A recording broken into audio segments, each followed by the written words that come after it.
দেশে যাইতেছি, বউ যাতে না কইতে পারে যে নিজের যত্ন নিচ্ছে না, শুধু বলছে আমার যত্ন করার জন্য। এই জন্য নাইট ক্রিম কিনে নিয়ে আসলাম দুবাইয়ের 50 দিরহাম দিয়ে। এখন চেহারার মধ্যে নাইট ক্রিম লাগাইতেছি,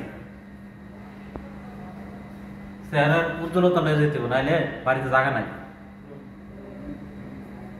বউ এদিক দিয়ে নাইট ক্রিম লাগাইতেছে প্রতিদিন, আর আমি এদিক দিয়ে আজ থেকে শুরু করছি, কারণ দেশ যাইতে আরো 2 সপ্তাহ বাকি, পুরাটার মধ্যে লাগাবো।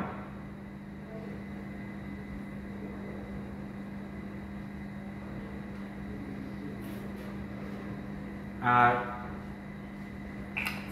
এই নাইট ক্রিমটা শুধু পুরুষের জন্য, এটা কিন্তু মহিলাদের জন্য না। যারা যারা এই নাইট ক্রিমটার নামটা জানতে চান, যে প্রয়োজন মনে করেন, যে চেহারা ত্বক ভালো রাখতে চান, দেশে যাইবেন, বউ বলছে যে চেহারা ঠিক করে নিয়ে আসো, তাহলে ভিডিওর নিচে কমেন্টস করবেন আর এটার নাম পাই যাবেন। তারই দিতে যাবো বইলা কথা, কারণ চেহারা অবশ্যই ভালো রাখতে হবে, কারণ বউ কইছে এই জন্য নাইট ক্রিম শুরু করলাম আজকের থেকে লাগানোর জন্য। যাদের যাদের প্রয়োজন ভিডিওর নিচে কমেন্টস করবেন। ভালো থাকবেন।